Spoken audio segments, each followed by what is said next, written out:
The broadcast is now starting. All attendees are in listen-only mode. Now call to order the North Carolina Capital Facilities Finance Agency meeting, April 1st, 2026. Welcome, everybody. We have a reasonably light agenda today. I will turn it to Cindy to call the roll. Good afternoon. I'm Cindy Aiken, Deputy Secretary Treasurer of the agency and Assistant General Counsel, starting with Auditor Bolick. Here. Is here in the room in person. Ms. Arnold. Present. Present virtually. And Ms. Parker. Here. Is with us in the room. Is Mr. Bowen. There's Mr. Bowen. Yep, here. Virtually. Mr. Bowers. Here. Also on virtual participation, and Mr. McLaughlin. Here. Virtual as well, and Treasurer Bryant. Here. Person in person in the room, so all present, no absent. There's staff present to assist today are Denise Canada, Secretary of LGC and Deputy Treasurer of the Department of State Treasurer, Jennifer Wimmer, Secretary Treasurer of the agency, Melissa Dearman on staff assisting with the, Assistant Debt Management Director, Jeff Poley, Rural Economic Development Guru and Bond Counsel Extraordinaire. This meeting is being recorded and will be made available to the public pursuant to the Department of State Treasurer's Reporting of Public Meetings Policy. We'd ask that everyone please identify yourself when you are speaking. Let's see, those who are participating virtually, please remember to mute yourself when you are not speaking. The agenda is posted on our website. If we have any changes to the agenda, it will be announced during the meeting. All votes will be taken by roll call, and without objection, members, your motions and your seconds will be considered as a yes vote unless you wish to change that and indicate otherwise during the voting. That will do it for the procedures. Thank you. Thank you, Cindy. Will you please join me in the Pledge of Allegiance and the salute to the North Carolina flag? Allegiance to the flag of the United States of America and to the republic for which it stands, one nation, under God, indivisible, with liberty and justice for all. I salute the flag of North Carolina and pledge to the old North State love, loyalty, and faith. Thank you, everybody. I'll now read the conflict of interest statement.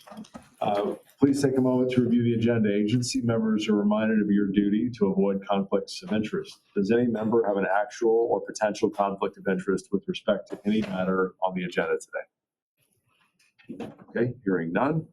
Let's move over to the minutes from the March 2nd, 2026 meeting. You have those in your packet. Do I have a motion to approve those minutes? So moved. Ms. Parker, is there a second? Benny, we can't hear you. Director Bowers.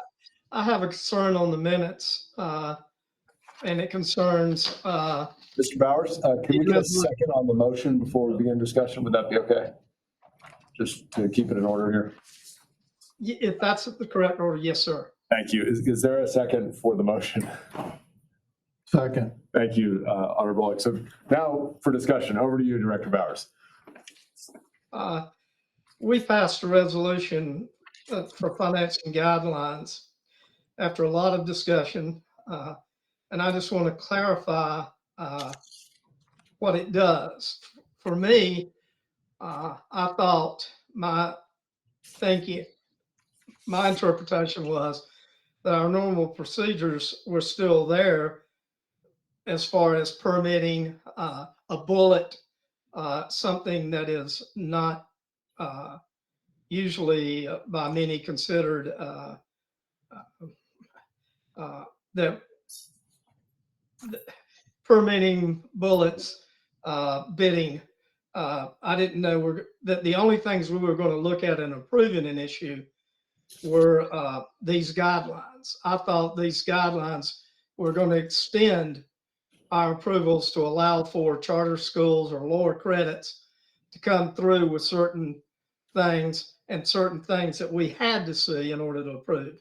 In other words, I saw this as a We will consider approving, with our normal guidelines that we have, not guidelines, but policies, procedures, everything that we have. But they were not replacing what we normally look at, and saying the only thing that we're going to look at is whether they might have a rating or the basics that are there. Especially with a bullet, I know our statutes require that you have to have a finding that you can repay that bullet. I would hate to think about issuing for new debt, and I'm talking about, I think this issue obviously affects new issues, that you could do a bullet for a BAA credit. I don't think I ever contemplate a double B credit, a double B plus credit, excuse me.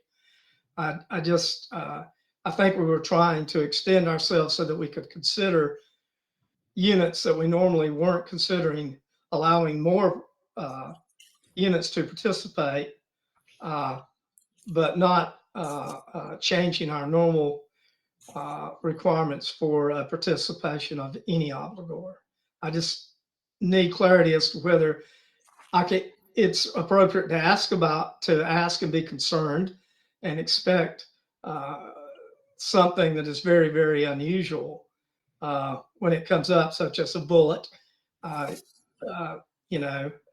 Usually those, you think of those in of people that have really got ability, like Wake Forest University or Duke. But I am just concerned that I didn't think we were replacing our normal review rationale in reviewing and approving issues, that it was a must approve. I thought it was we may approve. So my reading is that this allows us to approve, not must approve, and I just need clarity as to what the actual intent is here. So I heard a handful of things there. Let me maybe take one or two of them and then ask Jennifer and anyone else to add on. First, if you look at the exhibit 2 of the minutes, nothing in there refers to bullets. So with respect to the minutes, the double B plus as discussed, I think is true to form from what we discussed and saw on screen at the last meeting. So I hope you're not saying that you think we put something in the minutes that isn't true. First, I'm asking if you could approve a bullet for a double B plus unit. well, we do not have a policy about bullets. We may have customs that we've followed historically, but we don't have a policy, and maybe we should have a policy, but we don't. So I guess we could, but maybe we should have a policy discussion before we would.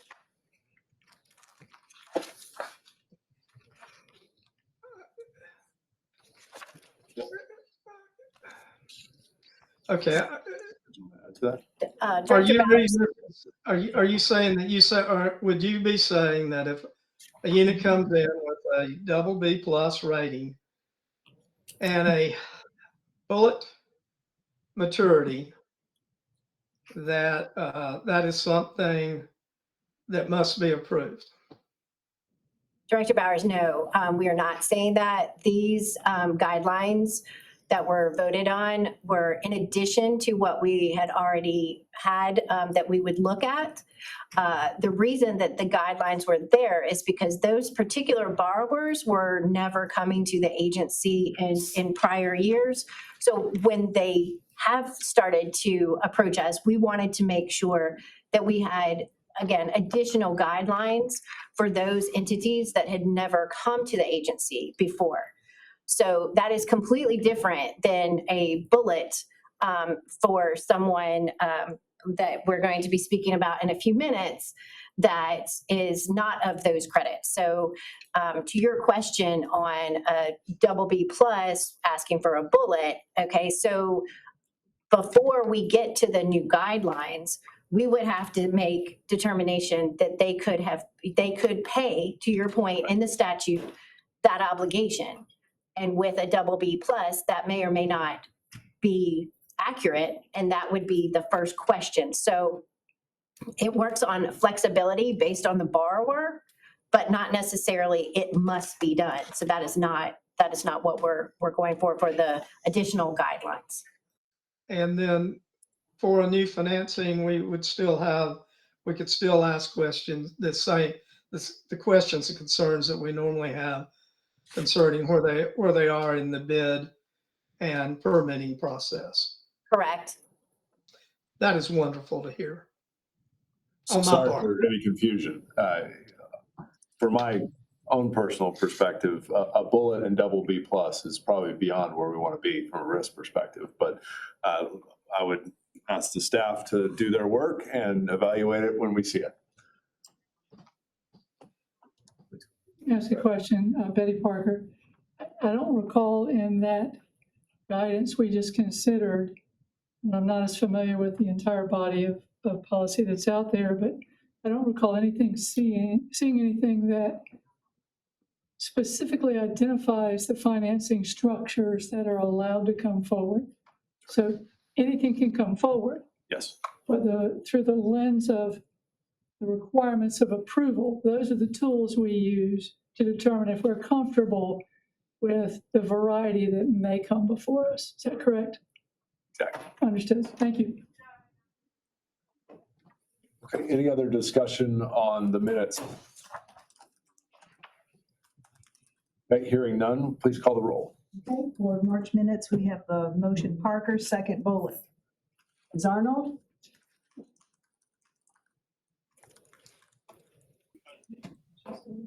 She's muted. She just has her camera turned on. Okay, if you could. Approve.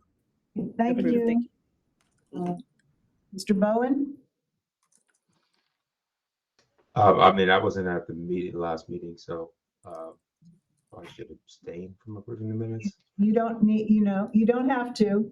You could vote, Okay. yeah. Legally, you are definitely permitted to vote on the minutes, trusting your staff, the secretary, to accurately portray what happened at the meeting. Okay, then happy to vote. Yes. And is that an aye? Yes. Okay, thank you, sir. Mr. Bowers? Yes.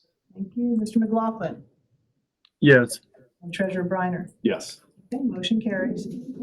Okay, thank you. Let's move over to the Wake Forest University deputy. Right before I get to that, I want to take a moment to introduce Melissa Dearman. She is been promoted to Assistant Director of Debt Management. She will be joining us here with the agency as well as working on state debt matters. So I want to congratulate her. Congratulations.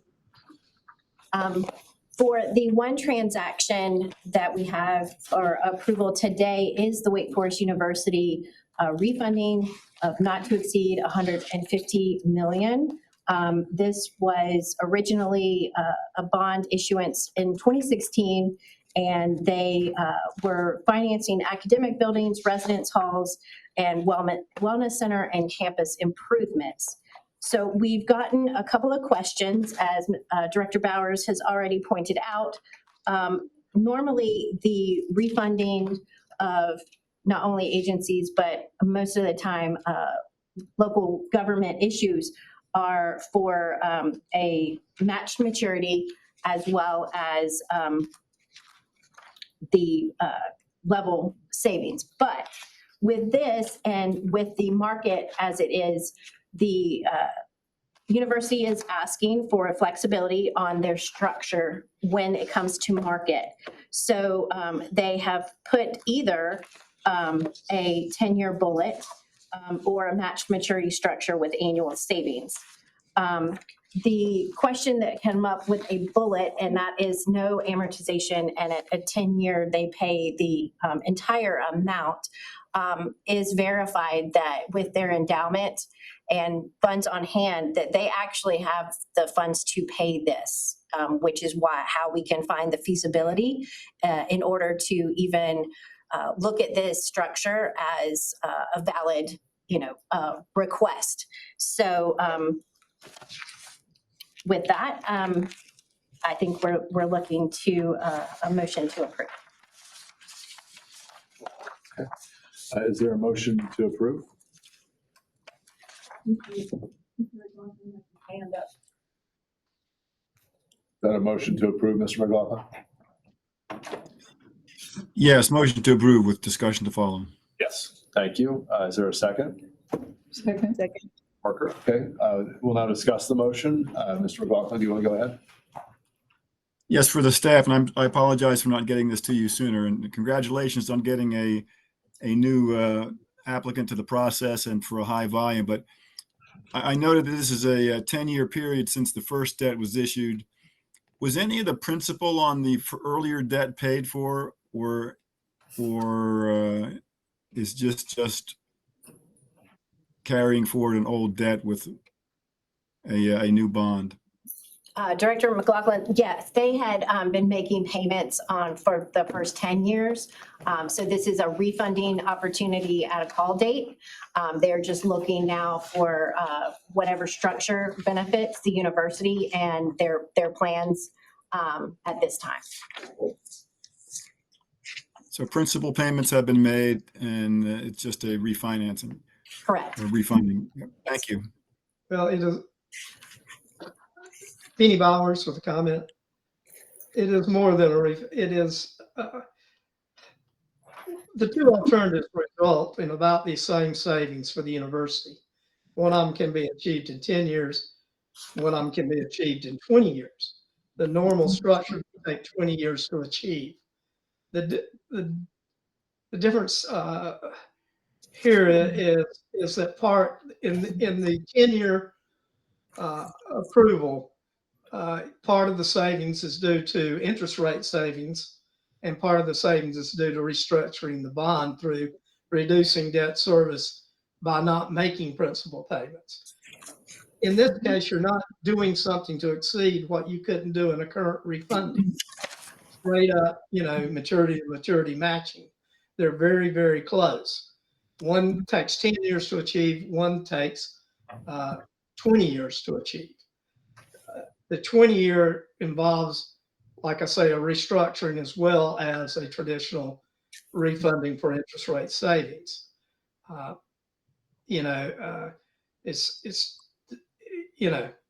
That's what I think is there, and Wake Forest has the ability to do either. Am I misreading it? No, you're correct. And again, the discussion we just had, it's based on the applicant, their finances behind the transaction, their goals, their, endowment, their investments versus, another applicant that does not have those resources. So that is why on this particular instance, we can see that they have the opportunity to have that flexibility and should. I just had a quick question. What was the interest rate on the bonds that they're refinancing?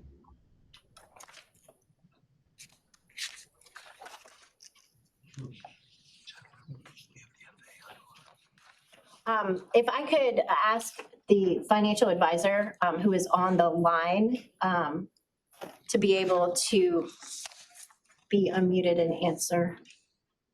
He has the historical amount. We've got her unmuted. She'd like to unmute herself. Hi there, sorry.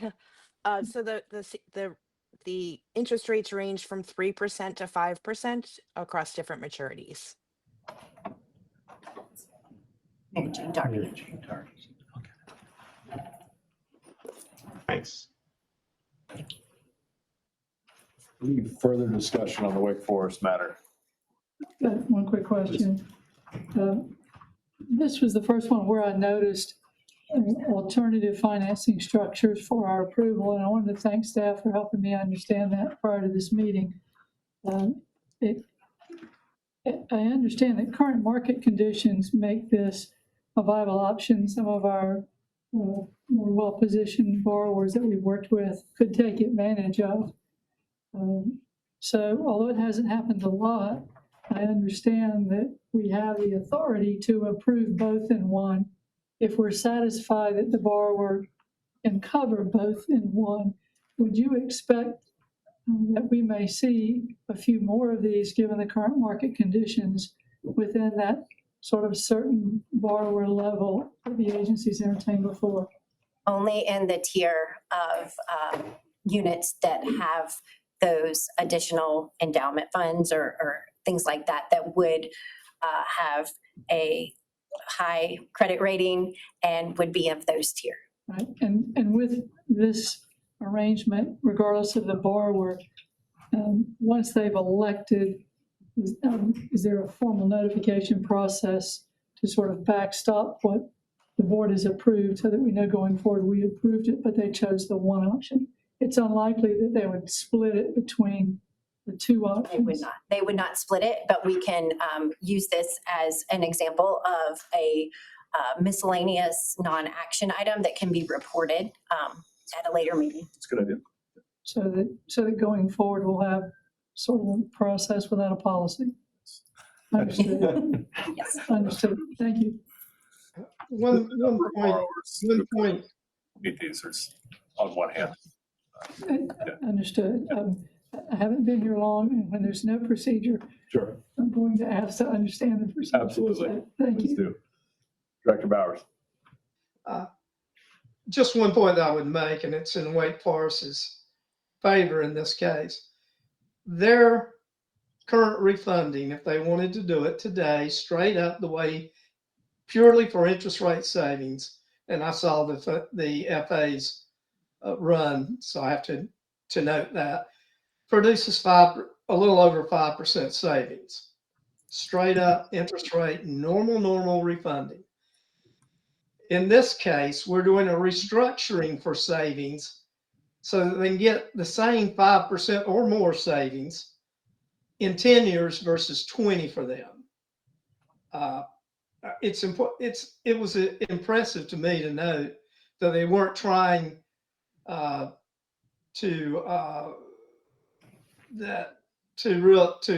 realize additional. No, they can't realize really any additional savings without other than that's the max that they can do on the second alternative where they're not playing principal and they have the bullet. That's the max savings they could do, but it's not producing anything greater than they could achieve if they just did a current refunding today. And that was sort of important to me, that they're not having to actually restructure or not pay their debt because of maybe some difficulty. They're just trying to get it appears if they can get the savings earlier, they would take it. If it's more advantageous, if the market will allow them to get more money in the current refunding, they'd do that. I don't know. I was viewing it as that they weren't having to restructure their debt to produce savings, really. To produce additional savings, I guess, over a current refunding necessarily. If I may, one last question. If the university chooses the bullet method, realizes the savings, but at the end decides they'd like to use their capital for other purposes, is there anything to restrict them for refunding at that point again? They would be responsible for making that bullet payment.